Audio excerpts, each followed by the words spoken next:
couple of years ago, I planted fruit trees on my back patio because I hardscaped everything else because of the water shortage. Now look at these gorgeous beauties. Just look at that.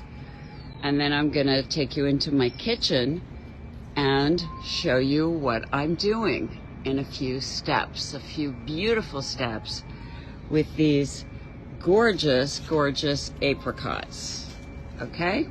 Okay, so what we do is I like this thing because it's so useful over my fruit to keep the fruit flies away, but it's also great when you have a lot of things you want to throw in a pot and not get burned, and I start with very hot water. I'm just going to parboil these, which means that we're putting them in and out of hot water really quickly because that'll pull the skins off, and that saves you hours of peeling, which nobody wants to do that, okay? So we're just gonna toss them in really hot boiling water and leave them in there for just a few seconds, and then we will, okay? And then, did I put out my own flame? Sounds like me. And then we'll just take them right back out and the skins will just pull off. Okay. This is how you can tell that they're ready.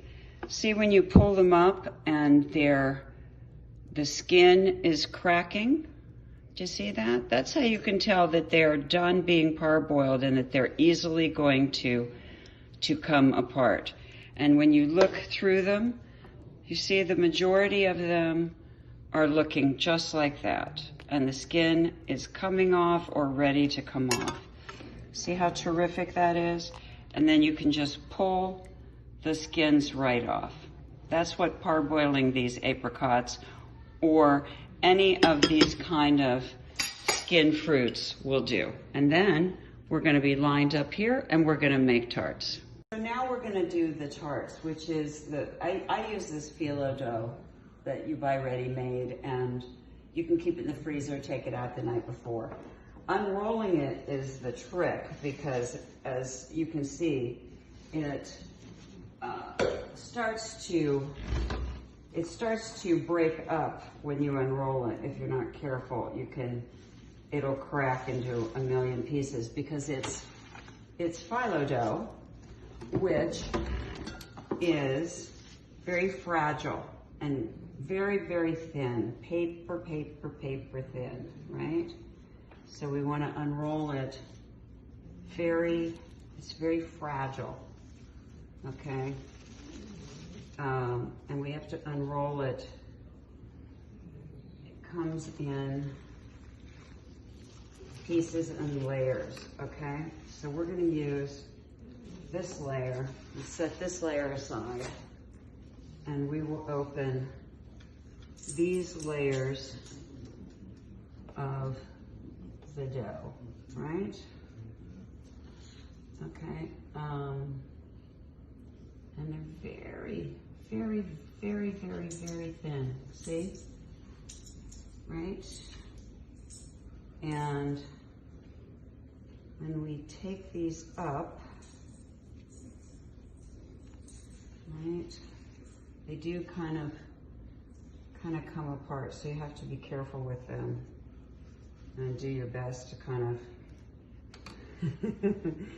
okay, we're going to scrap this first layer, right, and we're going to try to get some layers that are going to hopefully stay relatively together, okay? And then you lay these layers across your tart pans, which a lot of people don't like to use these kind of products. You can make them in your own aerosol cans. You should spray in flour.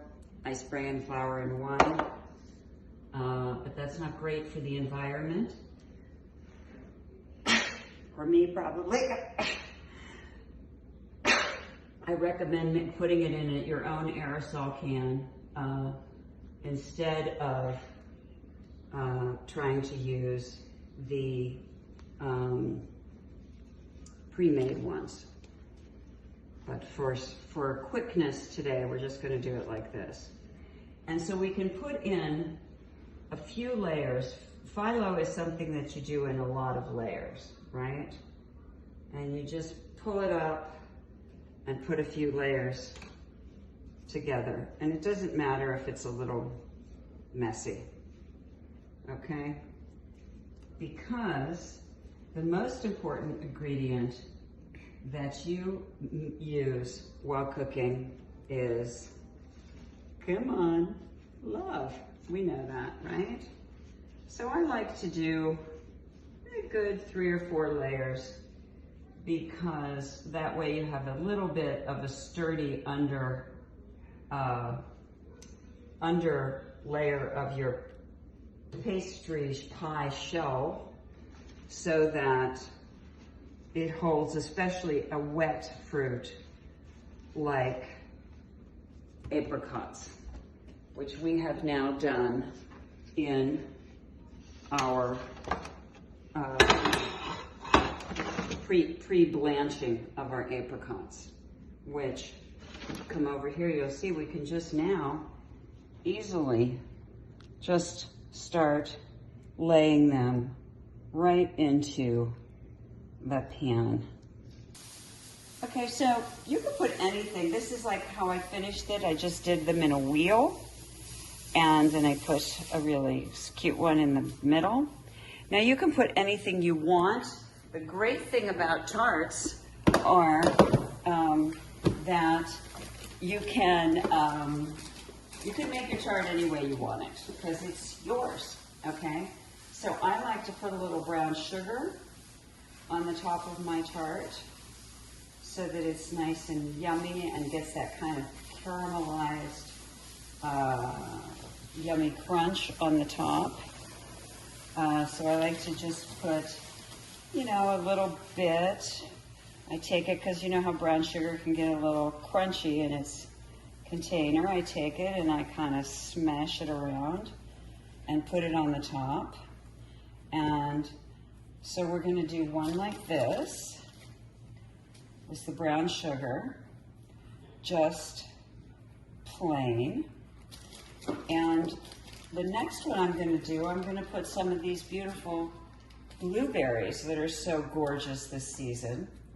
I'm going to do one that's blueberries and apricots, because I have so many apricots on my tray this week, and they won't be there next week.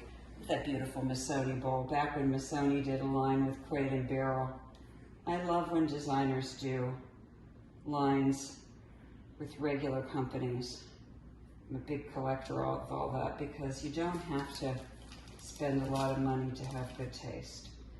Okay, so this is what we're doing. We're going to put the brown sugar, beautiful apricot tart.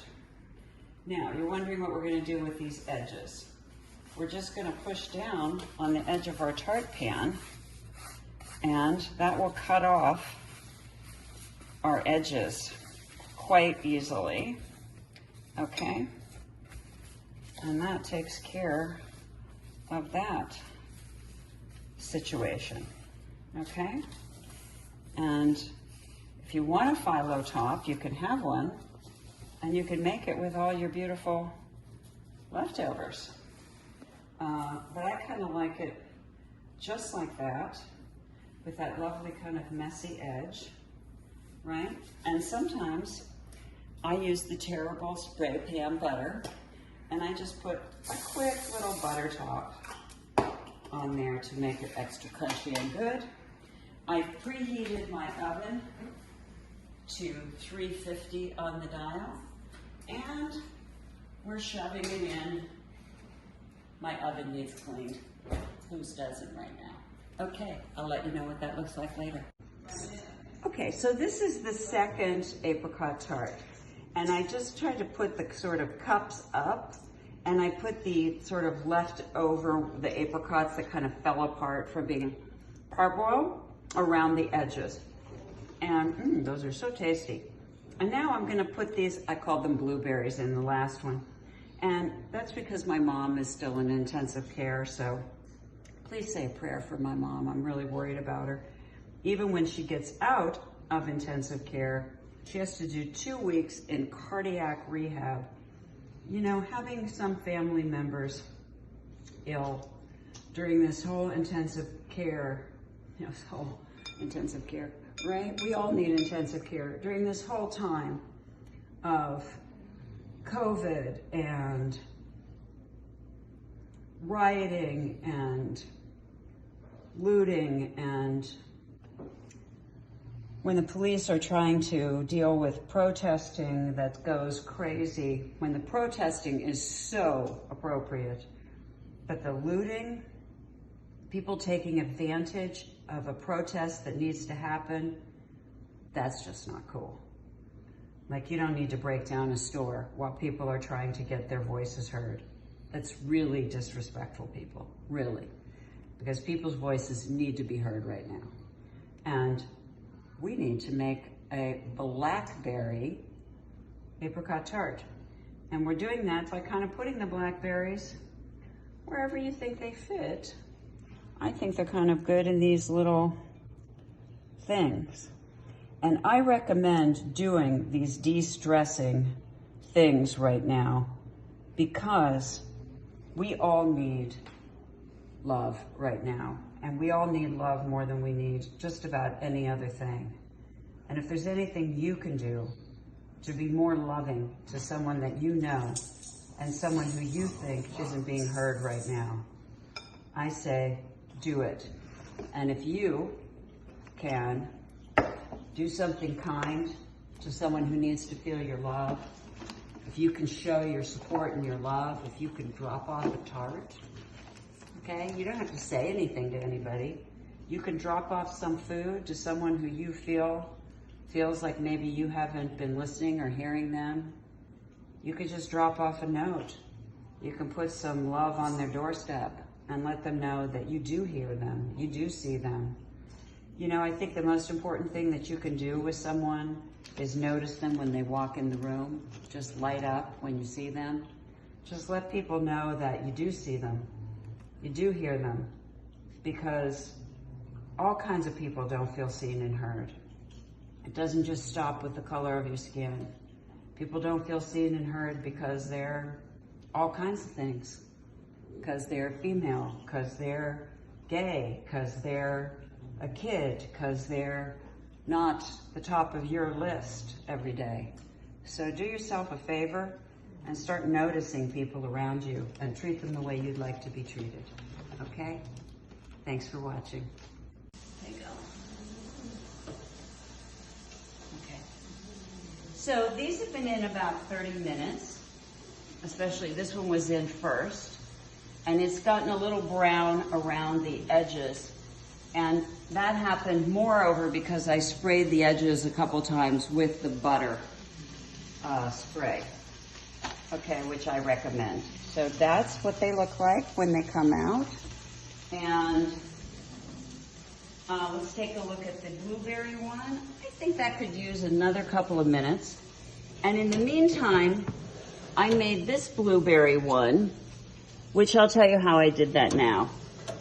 I used about a cup of sour cream to about 2/3 cup of brown sugar and a tablespoon of vanilla and mixed it up. And after I put the blackberries on the phyllo, I mixed the sour cream, the brown sugar, and the vanilla up in a bowl and spread it after the blackberries were flat.